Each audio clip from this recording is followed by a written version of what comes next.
내용이고, 지난 시간에도 저희가 말씀드렸지만 칼 세이건이 이 책을 쓸 때는 단순히 우리에게 이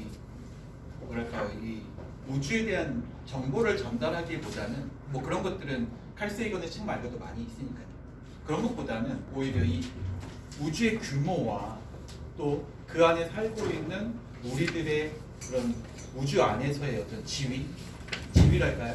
뭐 우리의 모습, 우리의 정체성 이런 것들을 좀 깨닫고 또 그걸 통해서 이 지구에 살고 있다는 것이 우리에게 어느 정도의 그런 확률로 존재하는 것인가. 또 그렇게 생각한다면 분열과 갈등이 이 지구 안에서 굳이 일어날 필요가 있는가? 이 우주라는 곳이 결국에는 코스모스. 우리 코스모스 무슨 뜻이라고 그랬죠? 원래? 질서. 네, 질서라는 뜻이에요. 조화와 질서를 의미하는 용어가 바로 코스모스예요. 우주 전체는 다 조화로운데 이 지구라는 이 먼지털만한 우주의 전체 크기 얘기한다면 먼지털만한 이 작은 행성에서 그것도 작은 사람들이 그 안에 일부인 작은 사람들이 서로 갈등과 반목을 거듭하고 있다는 것 자체가 칼 세이건의 눈으로 볼 때 이 관점으로 볼 때는 하찮은 거예요. 그렇죠? 하찮아요. 도대체 무엇을 위해서 그렇게 하는가? 뭐 이런 우리에게 느낌을 주죠. 자, 오늘 이야기로 한번 들어가 보도록 할게요. 먼저 그 만개떡을 준비해 주셔서 아까 오자마자 바로 먹었습니다. 너무 맛있어요. 네, 제가 이게 먹어본 떡 중에 가장 맛있는 떡 같아요. 너무 감사합니다. 자, 오늘 이야기입니다. 우리의 눈이 볼 수 있는 영역에 대한 이야기가 먼저 나와요. 아마 밤하늘에 이렇게 하늘을 쳐다보면 검은색과 밝은 빛, 둘 중에 어떤 게 더 많나요? 밤하늘을 이렇게 쳐다보면 검은색과 빛. 검은색이 당연히 검은색이 더 많다고 생각하잖아요. 그렇죠? 그리고 검은색의 영역은 우리가 일반적으로 허공, 아무것도 없다, 무무 이런 식으로 생각하게 되죠. 그런데 실제로 우리 눈이 볼 수 있는 영역이 우리가 무라고 생각하는 영역을 넘어서 있다는 거예요. 그러니까 쉽게 말하면 우리 눈은 가시광선만 봐요. 여기에 보시면 전체 빈 영역, 그러니까 빛으로 인해서 만들어지는 빛의 주파수를 가지고 있는 영역이라고 얘기해요.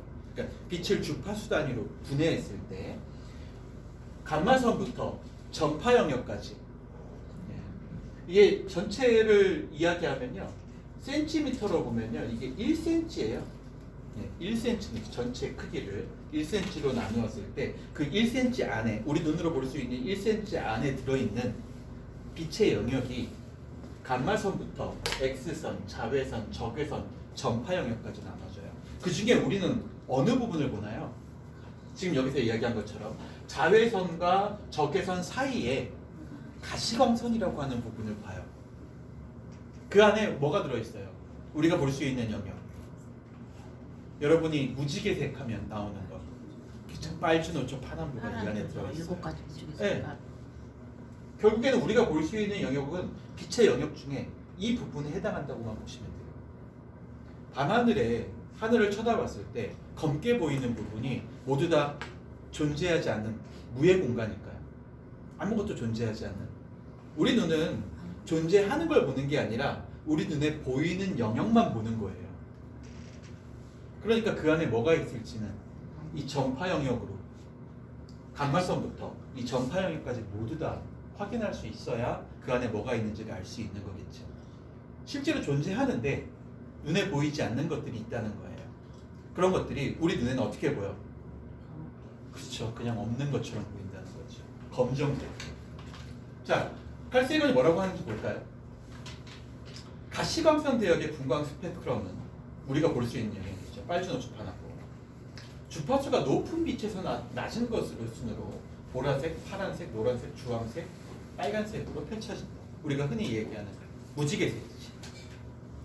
이 색깔이 빛이 우리 눈에 잘 보이니까, 그러니까 우리 눈이 그것만 볼 수 있으니까 이런 뜻이겠죠. 우리는 이것을 가시광선 대역의 스펙트럼이라고 한다. 그러나 빛의 주파수 대역은 우리가 볼 수 있는 부분보다 보지 못하는 부분이 더 넓다. 우리 흔히 이렇게 얘기하죠. 요즘에 TV에 보시면 뉴스 같은 거 할 때, 천체 관련된 뉴스 할 때 허블 만환경, 그렇죠? 허블 전파 만환경 이렇게 불러요. 그 다음에 뭐 요즘에 제임스 웹 전파 만환경, 뭐 이런 식으로 만환경에 대한 이야기예요. 근데 앞에 뭐가 붙어요? 전파. 네, 전파가 없잖아요. 이 전파, 다시 말해서 그 전파 만환경은 우리 눈이 볼 수 있는 가시광선의 영역을 측정하는 망원경이 아니라 이 영역 전체, 감마선부터 전파까지의 영역 전체를 포착하기 위한 망원경이라고 보시면 됩니다. 그래서 실제로 제임스 웹이 촬영한 사진 이렇게 나오는 경우가 있어요. 눈으로 보면 막 화려한 은하 사진이 막 나오죠. 네. 그런데 실제로 그것은 우리 눈으로 볼 수 있는 영역의 사진이 아니에요. 전파 영역에 있는 사진을 우리 눈으로 볼 수 있도록 전환시킨 거죠. 실제로 제임스 웹이 촬영한 그 사진은 하늘로 이렇게 쳐다보고 우리 눈으로 볼 때는 뭘로 보일까요? 그렇죠. 없는 걸로 보여요. 실제로 없는 걸로 보인다는 거예요. 우리 눈은 존재하는 것도 보지 못하는 눈이에요. 보이는 것은 한계가 있죠. 낮은 주파수 쪽으로 가면 빨간색 너머에 적외선 대역이 있다. 우리 눈에는 빨간색 너머는 어둠일 뿐이에요. 그러니까 적외선 영역을 넘어서면 실제로는 어둠일 뿐이에요. 그러니까 우리 눈은 아무것도 볼 수 없다는 거죠. 그러나 그 자리에 열에 민감한 온도계를 놓으면 어떻게 돼요? 온도계가 온도가 올라가는 걸 알 수 있어요. 아무것도 없는데 온도계를 놓으면 온도가 올라간다는 거예요. 그러면 거기에 뭐가 있다는 거예요? 우리 눈으로는 아무것도 볼 수 없지만 그 안에 뭐가 있다는 거예요? 무언가 에너지가 존재한다는 걸 의미하죠. 에너지가 존재한다는 얘기는 그 에너지를 만들어내는 어떤 원소가 있다는 걸 의미해요. 우리 눈으로는 볼 수 없지만 그 안에는 원소가 있어요. 여러분 그 병원 가셔서 그 뭐죠? 그 재활 치료인가요? 그 뭐 있잖아요. 그거 받으시잖아요. 도수 치료. 네. 도수 치료 받으실 때 가끔 이제 어디 아프다 그러면 거기에다가 이제 빨간색 원적외선을 씌워주는 경우 있죠. 네. 빨갛게 보여요. 눈으로 볼 때는. 네. 그런데 실제로는 빛만이 아니죠. 그게 몸에 닿으면 어떻게 느껴져요? 네. 열이 있잖아요. 열이 열. 있어가지고 그게 뭔가 우리 몸으로 뭔가를 전달하고 있다는 걸 네. 전달하고 있다는 걸 의미해요. 우리 눈으로는 그냥 빛만 보이는데 실제로는 빛이 아니라 에너지도 그 안에 포함되어 있는 거죠. 눈에 보이지 않는 에너지가 포함되어 있다는 거예요. 눈금이 올라간다는 건 바로 그런 거죠. 우리 눈으로는 에너지를 볼 수 없지만 그 붉은색 빛이 우리 몸에 닿았을 때 따뜻함을 느낄 수 있다는 것은 그 빛 이외의 다른 요소를 우리 몸에 전달하고 있다는 걸 의미해요. 그걸 원적외선이라고 부르죠. 우리가 흔히 말할 때. 뭐 몸에 좋은지는 모르겠어요. 좋아요. 효과 있어요. 뭐 그렇다고 하더라고요. 제 와이프가 그 터널 주는 분인가? 근데 손목에 나오는 그게 있어서 한동안 치료를 받느라고 집에 그 원적외선기를 갖다 놓은 적이 있어요. 그래가지고 심심하니까 이거 한번 틀어봤어. 이게 거기 대고 있으면 아픈 부위를 대고 있으면 통증이 줄어든다는 거예요. 줄어들어요. 네. 그런 거예요. 저는 아픈 부위가 없어서 잘 모르겠더라고요. 본인은 효과가 있다고 그래요. 결국엔 나중에 지금은 완쾌되어서 그 제품은 당근마켓에 팔았어요. 어떻게 수술 않고 치료가 된대요? 초기 뭐 이렇게 컴퓨터 이런 것 때문에 그렇게 생긴 것 같아요. 이렇게 뭐 중증은 아니었어요. 자, 이러한 관찰을 통해서 우리는 적외선을 발견했어요. 그러니까 눈에 보이는 어떤 붉은 빛 이외의 무언가가 존재한다. 그 영역에 우리는 알게 된 거죠. 우리 눈에 보이지는 않지만, 그렇죠? 온도계 내부의 수온을 팽창시킬 수 있는, 다시 말해서 온도를 올라가게 만들 수 있는 그런 열기를 가진 빛, 에너지가 그 안에 분명히 있다고 볼 수 있는 것이다. 적외선 너머의 넓은 주파수 대역을 우리는 전파 대역이라고 부른다. 감마선에서 전파 대역까지 모두 다 당당한 빛이라고 볼 수 있죠. 어느 것 하나 빛이 아닌 게 없어요. 왜냐하면 다 뭐가 도달하고 있으니까. 광자가 도달하고 있으니까. 다 빛이에요. 실제로. 천문학에서는 이 모두를 다 유용하게 이용한다. 그러나 눈의 한계로 인해 인간은 가시광선이라고 하는 아주 좁은 띠 모양의 무지개를 편애하며 살아갈 뿐인 것이다. 우리가 눈으로 볼 수 있는 것만 존재한다고 믿으면 안 된다는 얘기죠.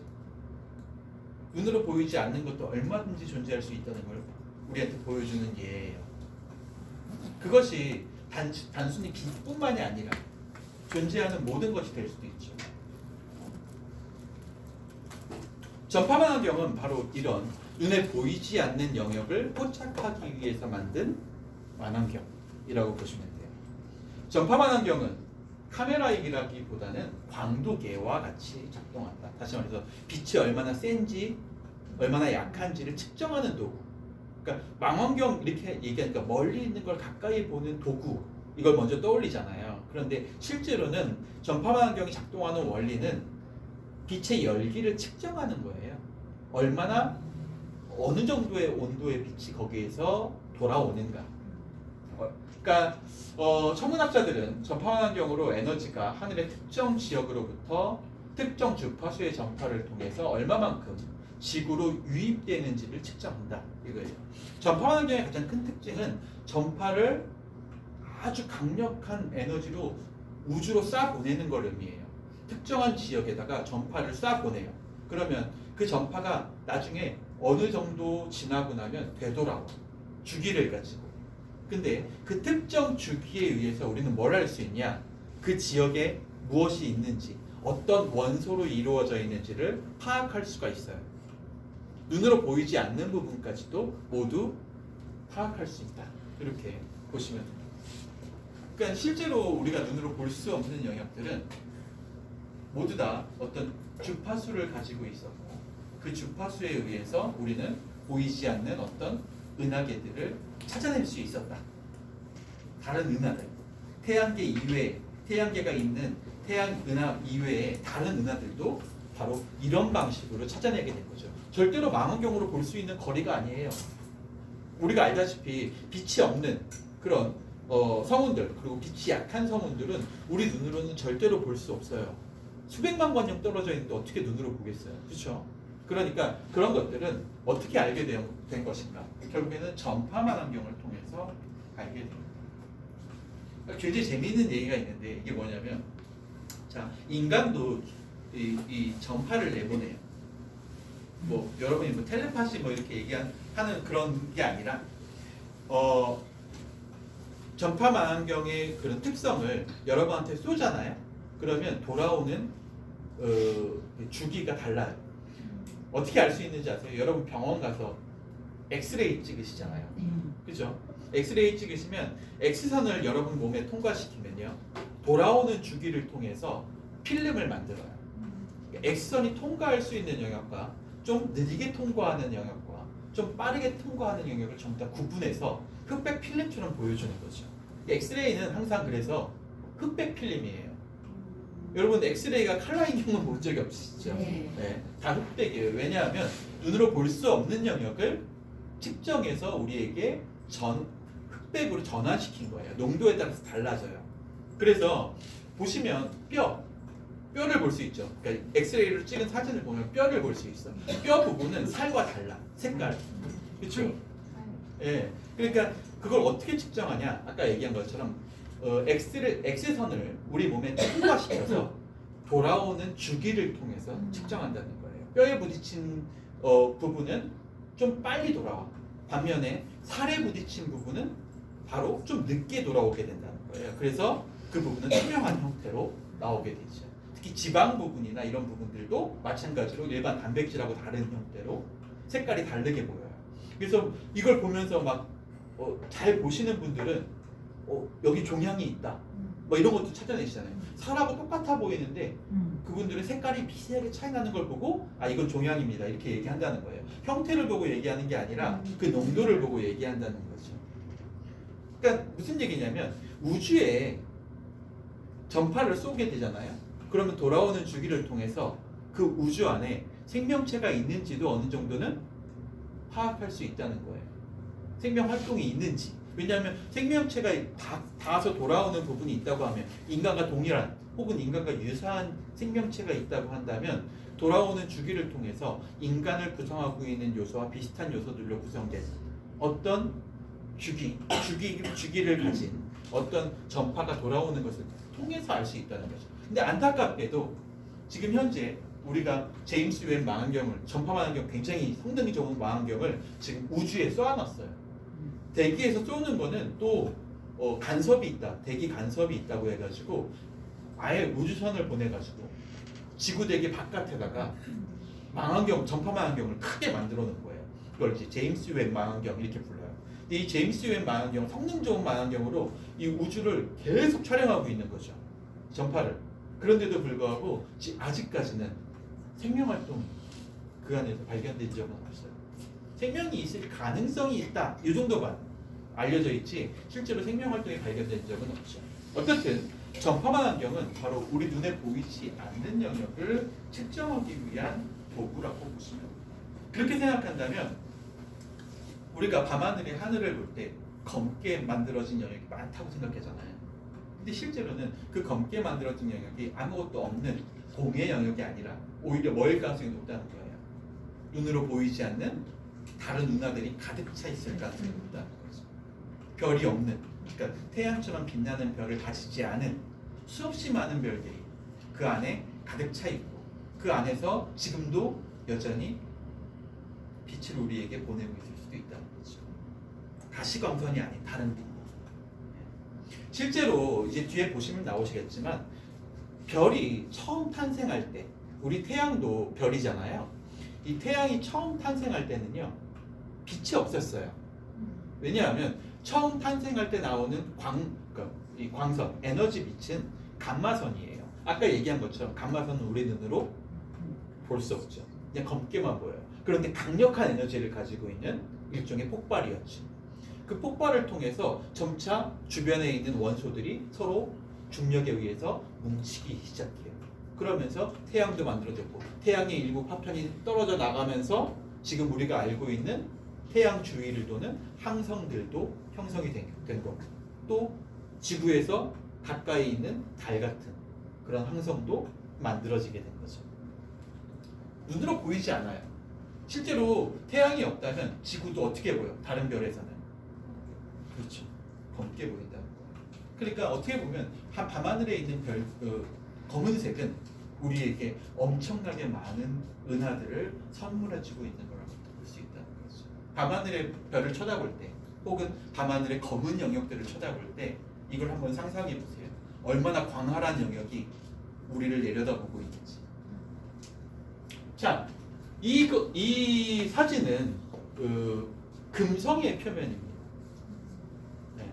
그러니까 소련의 탐사선 베네라라고 하는 탐사선이 금성에 도착한 다음에 찍은 사진이에요. 사실 금성에서는 이게 보시면 아시겠지만 13호라고 나오죠. 13호라는 얘기는 무슨 얘기예요? 그렇죠. 그 전에도 여러 번 시도했었어. 그런데 한 번도 촬영에 성공한 적이 없어요. 왜냐하면 금성에 대기를 내려갈 때 가스층에 의해서 모든 기체들이, 모든 기물들이 다 망가져 버린대요. 그러니까 내려가고 나면, 가스층을 내려가고 나면 대기, 이 검은, 이 노랗게 보이잖아요. 이 노란 가스층을 내려가고 나면 모든 기기가 다 분해돼 버려요. 산화돼 버려요. 그래서 다 고장나 버린다는 거예요. 유일하게 몇 시간, 한 2시간 정도 있었대요. 네, 그 내려가가지고 2시간 정도 있다가 보내온 사진이 바로 지금 보이시는 사진입니다. 어떻게 보면 그냥 요 장면만 없다고 한다면, 저 제목만 없다고 한다면 화산재 쌓인 거. 뭐 그런 걸 수도 있고, 뭐 우리 집 뒷산에 그냥 이렇게 폐허처럼 있는 부분이라고도 볼 수 있지 않겠어요? 맞아요. 달도 마찬가지죠. 실제로는 지구의 겉표면, 그러니까 지구의 외면과 다른 항성들이 큰 차이가 없다는 거예요. 그냥 겉보기만으로. 그걸 구성하고 있는 대기 요소가 다를 뿐이죠. 그 대기 요소들에 적응할 수 있는 생명 활동이 없을 뿐이지 실제로 만들어진 형태는 지구와 네, 동일하다는 거예요. 구성된 형태도 동일하고 반면에 지구는 그 형태가 거리, 온도가 생명체 활동에 딱 적합할 정도로 태양에부터 떨어져 있었기 때문에 생명 활동이 가능하게 된 거라고 볼 수 있죠.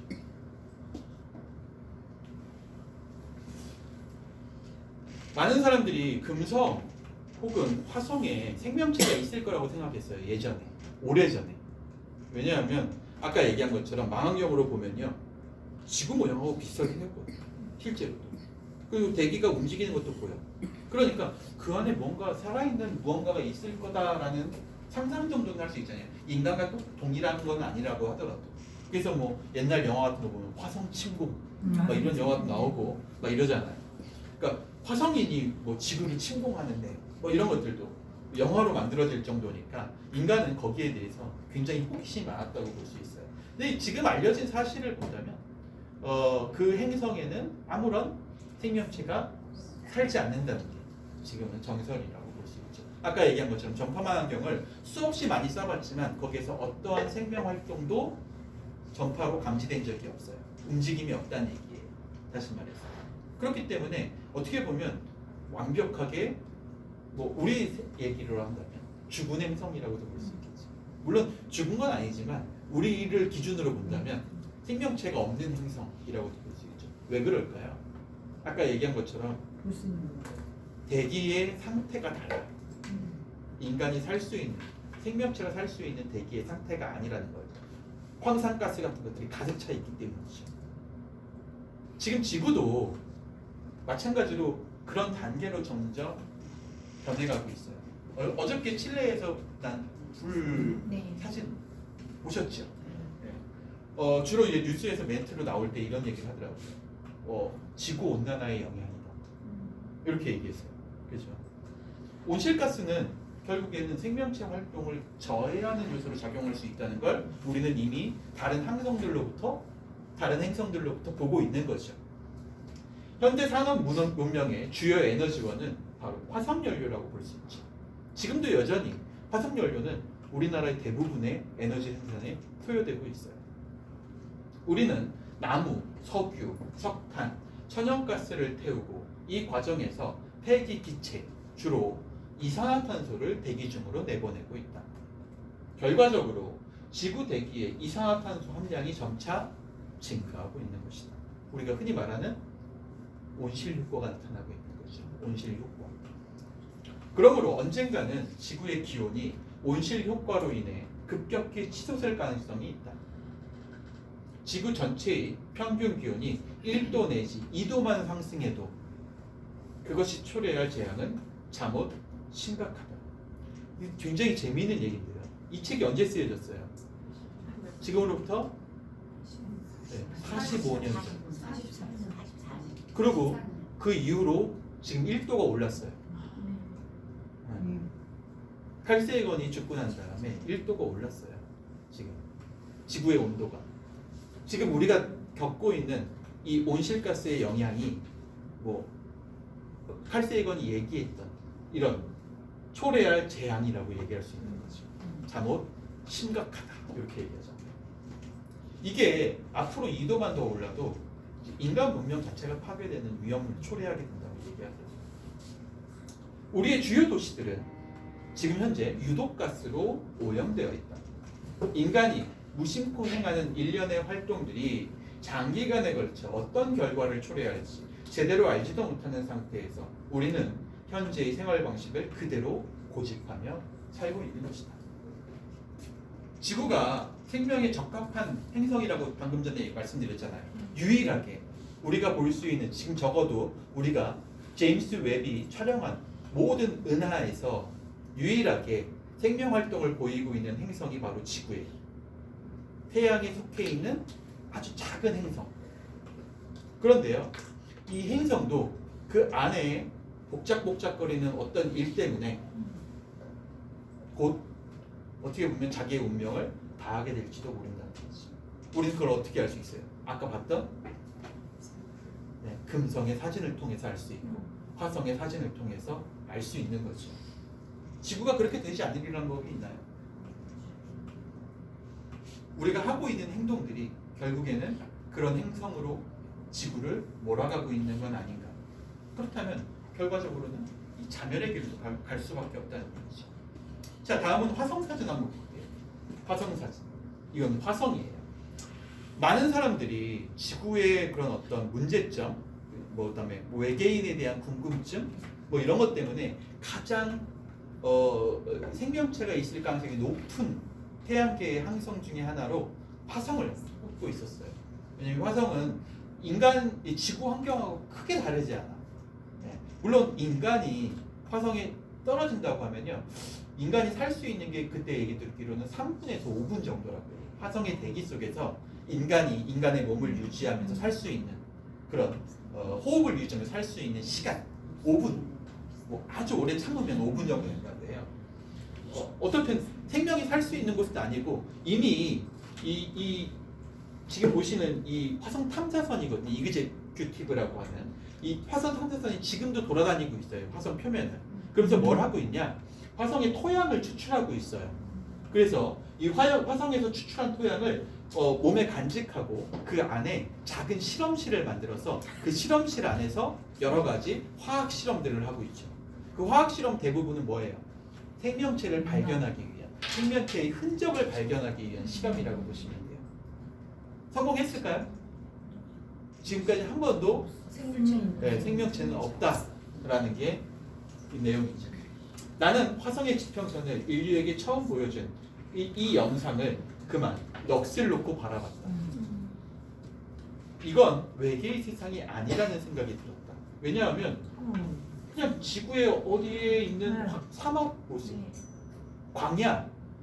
지금 중동에는 이런 땅이 수없이 펼쳐져 있어요. 여러분 유럽이나 이런 데 가시면서 비행기 밑으로 이렇게 내려다보시면, 문 열고 내려다보시면 밑에 이렇게 땅이 보이잖아요. 중동 지역을 가시잖아요. 진짜 한참을 날아가도 집 한 채가 없어요. 그 정도로 이런 땅들이 계속 연결돼 있어요. 어떻게 보면 그런 것처럼도 보인다는 거죠.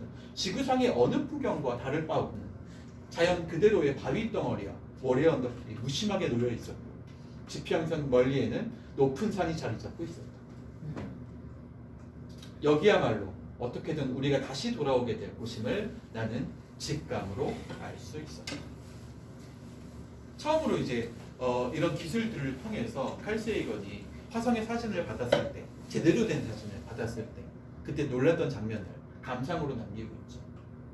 그럼에도 불구하고 화성에는 뭐가 없어요? 생명이 살 수 없다는 거예요. 지구 환경과 이렇게 유사한데도 화성에는 그 거리, 그 온도, 그 대기의 조성 때문에 어떠한 생명체, 아주 단세포의 생명체, 아주 작은 박테리아조차도 살 수 없다는 게 증명된 거예요. 지구라는 환경은 어떤가요? 여러분에게 잠깐만 포도를 먹다만 포도 껍질을 잠깐만 테이블 위에 올려놔도 좀 지나면 막 초파리 되게 날아다녀요. 얼마나 생명들이 만들어지기 좋은 조건이에요. 이 조건들을 우리가 유지하고 살아야만 하는데, 아까 얘기한 것처럼 우리는 거기에 너무 무심하게 살아가. 마치 화성 표면처럼. 과연 우리는 얼마나 이 표면들을 사랑하고 있을까? 이것도 마찬가지로 최근에 공개한 사진이에요. 나사가 더 이제 좋아져가지고 기술이 지금은 이제 더 고화질로 나사에서 나사 홈페이지에 가시면 매번 새롭게 찍은 사진들을 공개해요. 무료예요. 그리고 심지어 나사 홈페이지에 들어가시면요, 지금 현재 움직이고 있는 이 우주 정거장이 있거든요. 그 우주 정거장의 CCTV죠. 지구를 비추고 있는 그 CCTV와 우주인들이 거기에서 유영하고 있는 장면들을 실시간으로 볼 수 있어요. 지금 이 순간에 유튜브로 볼 수 있죠. 어떻게 보면 이런 사진들을 보게 되면 이게 과연 지구가 과연 다른 태양계의 다른 행성들에 비해서 아주 독특한 혹은 신의 축복을 받은 행성인가? 라는 것에 의문을 풀 수밖에 없죠. 왜냐하면 형태적으로는 구성된 형태적으로는 동일하니까. 단지 생명이 있고 그의 차이일 뿐이에요. 이것도 마찬가지로 이 화성에서 생명체가 있을 거라고 사람들이 추정했던 가장 사람들이 이제 연구하고 싶어했던 과학자들이 연구하고 싶어했던 지형이에요. 바로 산타마리아 분화구라고 불러요. 이 산타마리아 분화구를 잘 보시면요, 요 밑에 흙 부분을 볼 수 있죠. 가운데 몰려 있는 분화구 안쪽에 몰려 있는 흙을 볼 수 있어요. 근데 이 흙의 형태가 어떻게 돼 있나요? 그렇죠. 그러니까 이걸 봤을 때 아마도 이 안에는 물이 있었어. 고여 있다가 사라지고 물이 고여 있다가 사라지고. 왜냐면 이런 물결 무늬가 나오려면 엄청나게 많은 시간이 흘러야 되니까 굉장히 오랫동안 물이 있다가 사라지고를 계속 반복해 왔다는 걸 의미해요. 쉽게 말해서 물은 뭐의 필요 조건이에요? 생명의 필요 조건. 네.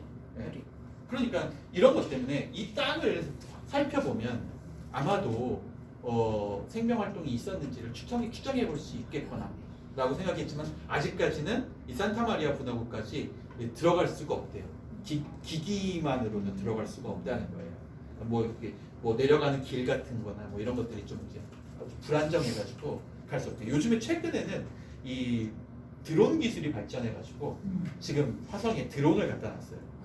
그래서 이 드론이 태양열을 충전해가지고 원하는 지역까지 날아갔다가 샘플을 채취해서 돌아오고 이걸 반복하고 있다고 해요. 아마도 얼마 안 있으면 이 산타마리아 분화구 안에 있는 토양도 채취해서 생명체가 있었는지를 흔적을 발견할 수 있는 날도 올 거예요. 여러분 혹시 북한산 올라가 보신 적 있으세요? 북한산이 이 화강암 지형으로 되어 있거든요. 근데요, 북한산에 가면 북한산 줄기 뒤쪽으로 이 오봉산이라고 있어요. 북한산의 줄기예요. 봉이 5개 있다고 해가지고 오봉산이에요. 거기에 올라가시면요, 첫 번째 봉우리에 올라갈 수가 있어요. 근데 첫 번째 봉우리에 올라가서 이렇게 밑에 있는 4개의 봉우리를 이렇게 보시잖아요. 그러면 봉우리 맨 윗부분이 이렇게 생겼어요. 그리고 밑에 내려오시면 그 봉우리에 대한 오봉에 대한 설명이 나와 있어. 거기에 보시면 뭐라고 나와 있냐면 약 5천만 년 전, 5천만 년 전부터 형성된 융기에 의해서 형성된 이 북한산이 지형 때문에 그 위에 물이 오랫동안 쌓이면서 석회질을 갈아내고, 그러니까 석회질은 물에 녹으니까 석회질을 갈아내고 물이 고여서 만들어진 지형이라고 이렇게 얘기가 설명이 나와 있어요. 이 정도 모양이 나오려면요 5천만 년 이상은 걸려요. 5천만 년 동안 뭐가 있어야 된다는 거예요? 주기적인 현상, 물과 관련된 주기적인 현상이 있어야만 한다는 거예요. 언젠가는 그러니까 화성에 지금도 마찬가지겠지만 어느 때부턴가는 항상 뭐가 있었다는 걸 의미해요. 주기적으로 언젠가는 물이 있었다는 걸 의미해요. 하지만 더 이상은 관측할 수 없죠. 지금도 그 대기 조건 때문에 화성의 온도가 점점 상승하고 있기 때문이죠. 지구도 그렇게 되지 않으리라는 보장이 없어요. 마찬가지죠. 지구도 어느 순간 어떤 외계인들이 와가지고 지구의 이런 모양, 오봉산의 그런 모습을 보고 아 여기는 물이 있었겠거니라고 추측하는 날이 올 수도 있겠죠. 물이 있었겠거니. 화성에 생명체가 있다면 예전에 가장 많이 이제 공상과학 영화의 주제로 사용되던 이야기예요. 자, 화성 토양에 미생물이 산다면 음식을 섭취하고 기체를 배설할 것이다. 그렇죠? 모든 생명체는 에너지가 필요해요. 에너지가 있기 때문에 생명체라고 부르는 거예요. 이걸 우리가 흔히 유기체라고 불러요. 그렇죠? 유기체는 당연히 뭘 소화해야 돼요. 음식을 섭취하고 그걸 통해서 에너지를 만들어낼 수 있어야 돼요. 이걸 우리가 소화 과정이라고 불러요. 또는 대기에서 모종의 기체를 받아들여서 태양광선의 도움으로 그것을 뭔가 유용한 물질을 변화시킬 수도 있을 것이다. 우리가 흔히 식물이라고 얘기하는 거죠. 태양광선을 통해서, 광합성을 통해서 만드는 식물이나 동물, 모든 것들이 존재하기 위해서는 반드시 그 흔적을 남기게 돼 있어요. 베닌과 리시폰의 연구는 생물학적으로 매우 중요한 의미를 내포하고 있다. 이 베닌과 리시폰은 바로 이런 화성의 토양을 재현해서 그 안에서 생명체가 나타날 수 있는지를 연구한 그런 실험이에요. 근데 결국엔 실패했죠. 그 이유는 생명 활동과 관련해서 나타나는 화학적 현상들의 일부를 생물 없이도 그대로 재현할 수 있는 길이 토양 화학으로 열렸기 때문입니다.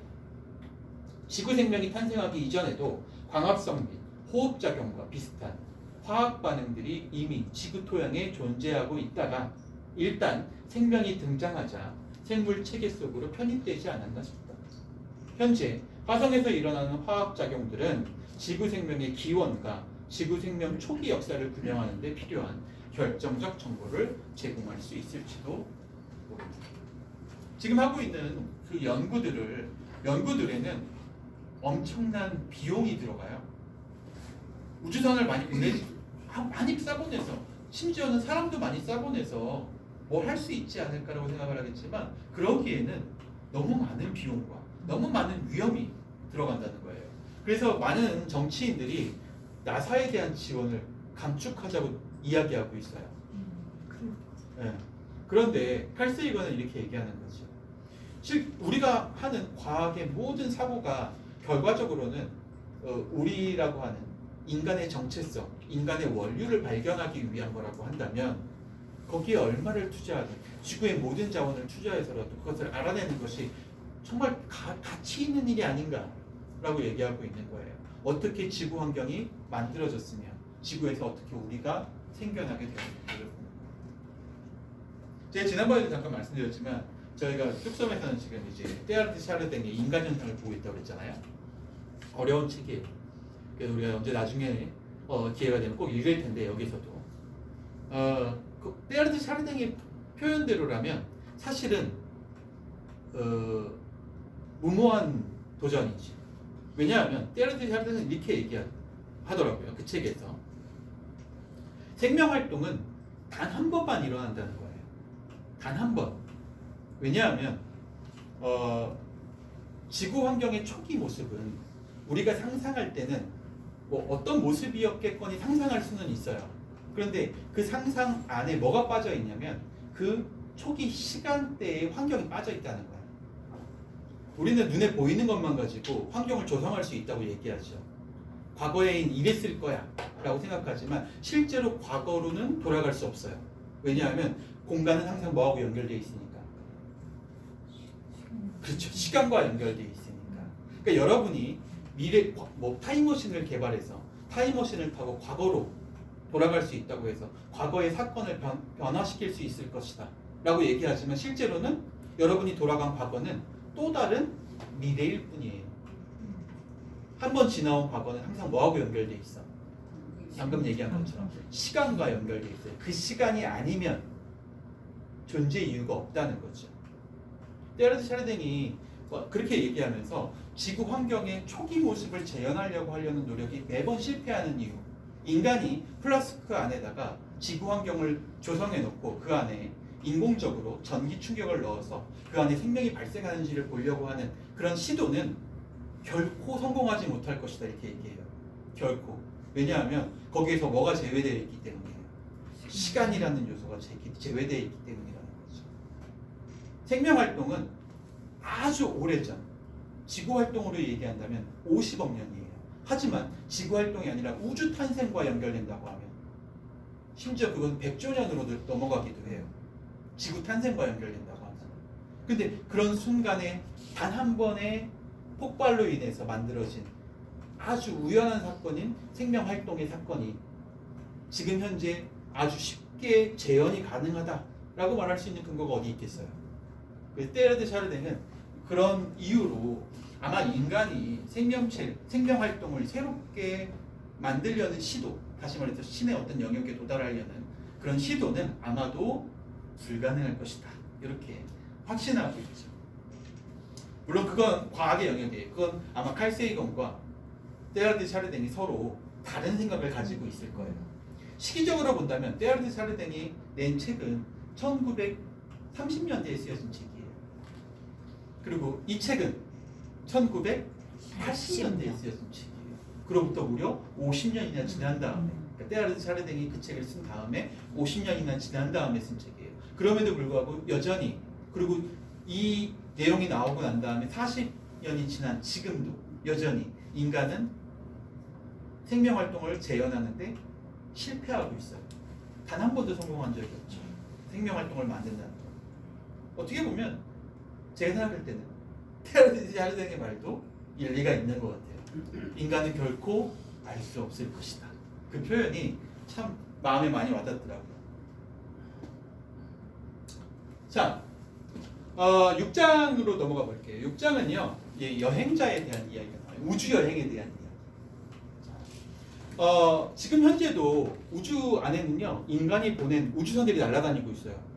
대기권 안에만 돌아다니는 게 아니라 지구 주변에만 돌아다니는 게 아니라 아까 화성에도 가 있는 거 봤잖아요. 심지어는 태양계 너머에도 우주선이 날아가고 있어요. 인간이 만든 우주선이 최초의 우주선들이죠. 목성 탐사선 보이저 2호는 추진력을 태양전지 대신 소형의 자체 핵발전소에서 공급받도록 만들어졌다. 보이저 2호, 보이저 1호가 태양열을 통해서 만들어졌었는데 문제가 많았어요.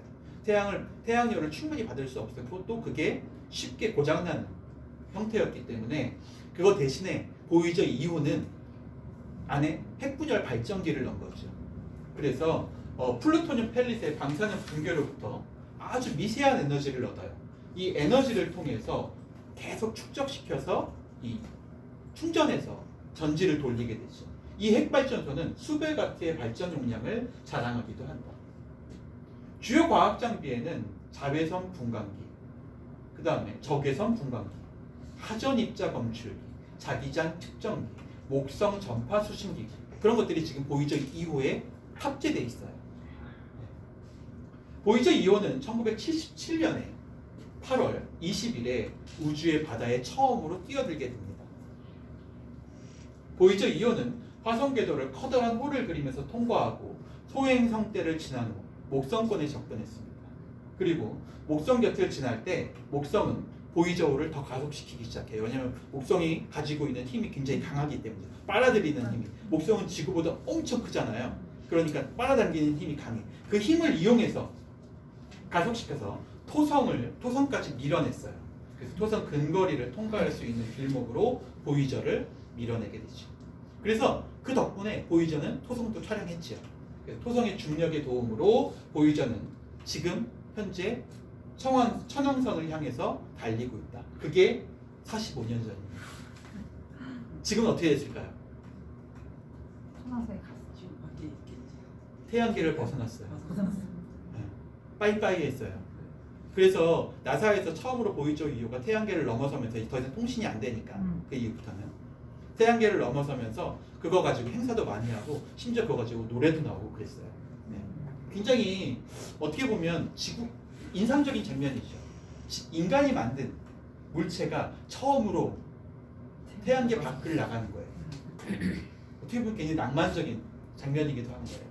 그래서 그거 가지고 갤럭시라고 하는 이 오케스트라도 만들고 음악도 만들어서 공연도 하고 했죠. 어떻든 천왕성을 지나서 해왕성을 뒤로하면 보이저는 태양계를 영원히 떠나게 된다. 다시 돌아오지 않아요. 네. 보이저 이후에 들어있는 재미있는 원판이에요. 보이저 1호와 2호에 실제로 이 원판이 실려 있어요. 금으로 만든 원판이에요. 그러니까 손상되지 않고 오랫동안 보관할 수 있도록 하기 위해서 금으로 만들었다고 해요. 마치 우리가 보는 LP판 같이 생겼죠. 실제로도 LP판 같이 작동해요. 이 안에는 많은 디지털 신호들이 이 안에 들어가 있어요. 2018년 11월 2일 기준 태양권 가장 바깥 자리에서 천천히 지금 현재 보이저는 움직이고 있습니다. 태양으로부터는 약 178억 km 떨어져 있다고 해요. 178억 km. 2023년 4월 먼저 발사된 파이어니어 10호를 지금 추월해서 더 멀리 날아가고요. 인류가 만든 물체 중에 지구로부터 가장 멀리 떨어져 있는 우주선으로 기록되어 있는 게 바로 보이저 2호입니다. 그 안에 뭐가 들어가 있냐? 바로 이 원판. 인간을 나중에 언젠가 이 보이저 2호를 어떤 다른 외계 생명체가 발견해서 그것들을 포집하게 된다면 그 안을 살펴보고 이 원판을 발견해서 그 안에 우리의 위치와 지구인들의 위치와 그 다음에 지구의 문화 이런 것들을 설명할 수 있는 자료들을 이 원판 안에 만들어 놓은 거예요. 근데 언어가 다를 수 있잖아요. 그래서 그 언어를 최대한 해석할 수 있도록 하기 위한 작업을 했지요. 다양한 자연의 소리가 들어가 있어요. 녹음돼 있어요. 디지털 신호로. 뭐 새소리 뭐 이런 것도 다 들어가 있어요. 그리고 뭐 연설도 들어가 있다고 해요. 닉슨 대통령 연설도 들어가 있고 그래요. 서로 다른 문화와 시대의 음악들도 들어가 있습니다. 비틀즈 노래 이런 것도 들어가 있고요. 요즘에는 사람들 DNA가 집어넣던데. 예, 요즘 그 여몽이 예 맞아요. 그건 DNA가 넣었다가 실패했지. 예. 또 55개 언어로 된 인사말도 그 안에 들어있어요. 각국의 인사말. 그 다음에 지미 카터 대통령, 그 다음에 UN 사무국장, 바이트하임 사무국장의 메시지 같은 것들. 여러분을 환영합니다. 우리는 언제든지 여러분을 기다리고 있습니다. 이런 거. 그래서 지구에는 얼마만큼의 있고 어떻게 살고 있습니다. 현재 우리를 찾아오세요. 뭐 이런 좌표 이런 것들이 찾아오세요. 이 안에 다 들어가 있습니다. 어때요? 나중에 누군가 찾아올까요? 모르죠. 알았습니다. 진짜. 어떻게 생각하고 계세요? 글쎄 안 찾았어. 보이저 1호와 2호의 지금 현재 위치예요. 현재 위치. 자, 여기가 태양입니다. 그렇죠? 지구는 여기에 있어요. 지구. 보이저 2호는 지금 저쪽에 있죠. 더 이제 온 만큼 날아가게 되면요. 성간운이라고 하는 오르트 구름대로 들어가요. 이 안에서는 뭐 전파 같은 건 당연히 안 되고요. 이 안에 가득 차 있는 우주 먼지들 그런 것들에 의해서 어쩌면 보이저 2호가 망가질 수도 있어요. 영원히. 그리고 거기에서 더 멀리 떨어져 나간다면 약 100만 광년이라고 불러요. 100만 광년. 센타우루스 알파별이 나오게 됩니다. 지구에서 가장 가까운 별이래요. 100만 년 걸리니까. 그 다음에 그 옆에 기린자리. 이 기린자리는 센타우루스 알파별과 함께 있는 쌍생운이에요. 쌍생성이라고 보시면 돼요. 왜 이걸 얘기하냐면 여기에 전파 환경을 쐈을 때 지구 환경과 가장 유사한 전파를 보내왔다고 해요. 그래서 아마도 뭐 고등 생명체가 아니더라도 이쪽에 생명체가 있을 가능성이 가장 높다. 그리고 가장 인간으로부터 지금 지구로부터 가까이 있는 별. 어떻게 보면 인간이 나중에 정말 좋은 우주선을 만들어서 빠른 속도로 간다고 한다면 우주를 여행한다고 탐험한다고 한다면 가장 먼저 가게 될 것이 아마 센타우루스 알파별이 되겠죠. 이 사진은 굉장히 의미 있는 사진이에요. 아까도 말씀드렸지만 보이저 1호가 이제 자기의 역사를 다 하고 이제 아까 태양열로 했다고 그랬잖아요. 태양열이 더 이상 작동하지 않아. 왜냐하면 태양광이 태양열 축전판을 충전시킬 정도로 강하지 못해. 이제 더 이상 에너지가 나오지 않는 수준까지 갔어요. 그리고 마지막 그 충전된 에너지 전지가 남아있죠. 이제 더 이상은 조정할 수 없어. 카메라를. 그 에너지가 남아있지 않아서. 그래서 나사에서 칼 세이건에게 자문을 구했대요. 자, 이게 에너지가 마지막 남아있는데 아주 조금 에너지야. 이제 마지막 움직일 수 있어. 이 보이저를. 뭐 궤도를 수정할까요? 어떻게 하면 좋을까요? 이걸로 뭘 해보면 좋을까요? 이렇게 얘기했어요. 그때 칼 세이건이 했던 제안이죠. 그러면 카메라를 돌려서 자기가 지금까지 지나온 궤적을 한번 돌아보도록 합시다. 이렇게 얘기했다고 해요. 사람들이 전부 다 의아했대요. 왜냐하면 탐험을 위해서 나갔으니까 더 먼 곳을 바라보는 게 좋지 않을까요? 아니면 마지막으로 궤도를 수정해서 가장 가능성 있는 궤도를 찾는 게 좋지 않을까요? 여러 가지 제안을 했지만 결국에는 그게 받아들여졌죠. 칼 세이건의 안이. 그리고 그 안에서 찍힌 사진이에요. 바로 여기 보고 있는 그게 지구야. 작은 점. 지구. 이게 바로 창백한 푸른 점. 이렇게 부르는 지구예요. 지구의 모습이죠. 그러니까 보이저 1호의 마지막 장면, 그러니까 태양계 가장 가까운 곳, 가장 먼 곳에서 지구를 찍으면 지구가 이렇게 보인다는 거예요. 지구. 그래서 이걸 창백한 푸른 점이라고 불러요. 근데 이게 사람들에게 굉장히 많은 감동을 줬어요. 의미를 줬죠. 왜냐하면 저것뿐이 안 되는 지점에 있는 이 주변에 있잖아요. 주변이 엄청 넓잖아요. 지금 근데 왜 이렇게 공간이 적어요? 생각한다면. 네. 근데 그 안에 요만큼 있는데 요만큼 있는 곳에서 그 안에 지금 현재 뭐 하고 있어? 살고 있어. 그 당시에는 냉전 시대예요. 냉전. 소련과 미국이 첨예하게 스파이전 같은 걸 벌이면서 전쟁을 하고 중동 전쟁이 벌어지고 오일 쇼크가 나고 그런 상황이야. 이 안에서 이 우주 전체인데 우주 전체의 일부인데 그래도 그 존재감 일부의- 있네 색깔이. 이 안에서 그러고 있다는 거예요. 무슨 의미가 있겠어요? 우주 전체의 관점으로 본다면 이 찰나의 순간들 이거 저 불빛은 태양 불빛을 반사해서 나오는 불빛이잖아요. 네. 태양이 꺼지면 보이지도 않는 것이죠. 실제로 아무런 의미도 없어요. 그런데도 불구하고 우리는 왜 이 안에서 이렇게 서로 질투하며 서로 탐욕을 가지고 살아가는가? 그 안에서 가지면 얼마나 갖겠다는 거예요. 저 안에서. 그렇죠? 바로 그런 의미 때문에 이 칼 세이건의 시도가 굉장히 의미 있었다는 거예요. 반면에 또 칼 세이건은 이런 의도도 있었어요. 이 책의 첫 장면이죠. 이 책의 첫 부분에 나오는 거예요. 모든 인간은 결국에는 우리 자신의 존재가 어디서부터 왔는지를 탐구하려는 경향 때문에 탐험을 시작한다. 나는 누구인가? 이 질문 하나죠. 지구는 누구인가? 그리고 지구에 사는 나는 누구인가? 우리는 어떤 존재인가? 우리는 과연 얼마만큼 의미 있는 존재인가? 뭐 이런 것들을 되묻게 만들어주는 아주 철학적이면서도 중요한 사진, 역사적 사진으로 기록되어 있습니다. 하나 더 보고 여기 잠깐 쉬도록 할게요. 빛은 굉장히 중요해요. 아까 얘기한 것처럼 창백한 푸른 점. 결국에는 그 껌껌한 우주 안에서도 지구는 빛나고 있잖아요. 빛은 굉장히 중요한 요소를 우리한테 보여줍니다. 탐험은 빛을 발견하기 위한 거예요. 우리 여러분 여행 갈 때 다른 말로 관광이라고 얘기하죠. 네. 볼광자에다가 빛광자예요. 관광. 빛을 보러 간다 이런 얘기예요.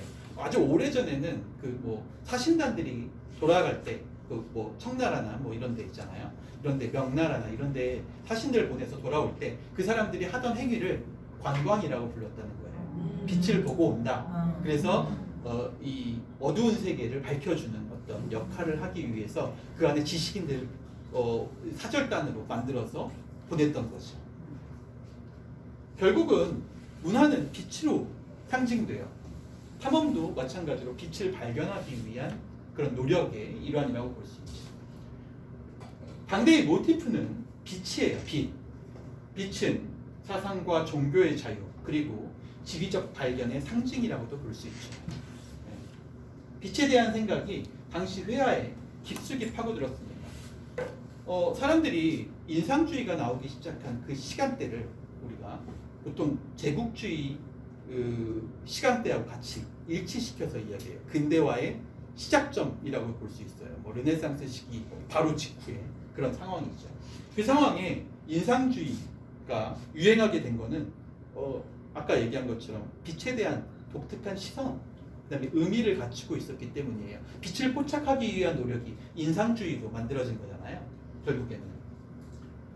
특히 베르메르의 작품이죠. 베르메르의 작품에는 빛의 오묘함이 절묘하게 표현되어 있다. 베르메르의 작품 뭐 우리 진주귀걸이라는 소녀 그 작품이 굉장히 유명하잖아요. 그 작품도 마찬가지지만 베르메르는 빛에 의해서 빛을 그림으로 표현하는데 굉장히 천재적인 화가였어요. 이 사진도 이 그림도 마찬가지죠. 지금 이 들어오는 빛을 받고 있는 모습이 인간에게 빛이 보여진 면과 빛이 보이지 않는 면을 나누어서 대조적으로 보여주고 있어요. 빛이 보이지 않는 영역은 그 안에 많은 과일들이 놓여 있기도 하지만 실제로 그것들은 죽어 있는 것처럼 보이죠. 하지만 이 소녀, 아름다운 소녀의 얼굴에 환하게 비추는 빛은 희망을 상징해요. 지금 뭐 하고 있어요? 연애 편지 읽고 있어요. 그렇죠. 네, 사랑에 대한 기대를 갖고 있는 거예요. 희망을 상징하고 있는 거죠. 앞으로 오게 될 미래에 대한 설렘. 빛이 그걸 의미해요. 베르메르도 바로 그걸 표현하고 싶었던 거예요. 이 그림을 통해서. 베르메르의 작품에는 빛의 오묘함이 절묘하게 표현되어 있다. 나중에 발견된 레베누크의 현미경은 재단사들의 옷감의 품질을 자세히 살피기 위해 사용했던 확대경, 더 밝게 보기 위한 도구, 확대경이죠. 그 품질을 개량하기 위한 그런 여건으로 만들어진 것이었다. 그런 조건에서 개량된 것이었다. 그는 그 현미경으로 물방울에서는 하나의 소우주를 발견할 수도 있었다. 물방울 안에 엄청나게 많은 미생물들이 살고 있는 거야. 실제로는 우리 눈으로는 그냥 순수한 하나의 물방울처럼 보이지만 실제로 현미경으로 들여다보면 그 안에 엄청나게 많은 미생물들이 돌아다니고 있다는 걸 발견한 거죠. 하비언스 같은 사람은 생명의 자연 발생설에 하나의 대안을 제시할 수 있었다. 바로 이런 것 때문에 자연 발생설이 깨지게 된 거죠. 실제로는 자연 발생설은 굉장히 중요한 내용이에요. 깨진 게 아니라 실제로는 당시에 기술력이 도달하지 못했기 때문에 만든 거죠. 이 자연 발생설은 뭐냐면 어미가 없어도 새끼가 나올 수 있다는 걸 의미해요. 네. 어떻게? 어미가 있어야 새끼가 나는데 어떻게? 그쵸. 보통 그렇게 생각하잖아요. 근데 나중에 이제 우리가 테르드 샤르댕의 책에도 그 내용이 나오는데요. 볏짚 있잖아요.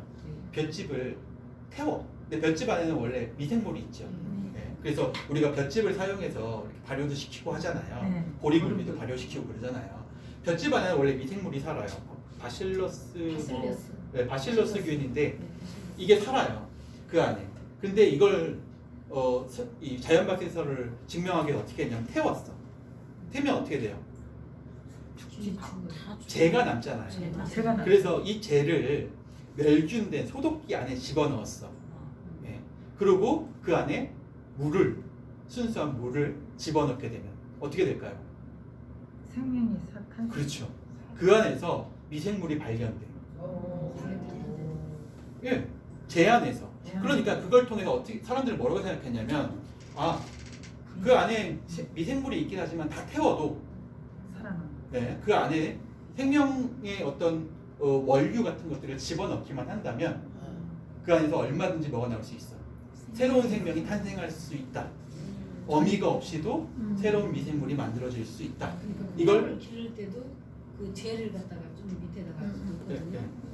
그러니까 이걸 뭐라고 얘기하냐면 자연 발생설이라고 얘기해요. 어미가 없이도 새끼가 나올 수 있다라는 거죠. 이게 처음으로 증명된 예예요. 근데 그건 오류였어요. 오류였다. 네. 왜냐하면 아까 얘기했던 그 바실러스균은요 죽는 온도가 160도예요. 100도에서 그러니까 안 죽어. 네. 그러니까 불로 태운다고 해서 어미가 죽는 게 아니라는 거죠. 그러니까 당시엔 기술력이 낮아서 자연 발생설이 정설로 받아들여지기도 했지만 이후에 파스테르가 이 자연 발생설이 잘못된 것이다 라는 것을 증명해내요. 그래서 멸균이 잘못되어서 이 문제가 생긴 것이다. 그래서 산소를 아예 없애는 산소를 없애는 그런 고산지대에서 멸균 활동을 완벽하게 새롭게 만들어서 백조목이라고 해요. 백조목 플라스크라고 하는데 목이 이렇게 백조처럼 생겼다고 해가지고 거기에다가 이제 입김을 불어넣어서 그 안에 산소를 다 몰아내는 그 일종의 새로운 완전 멸균 상태를 파스테르가 개발하게 되죠. 실험 도구를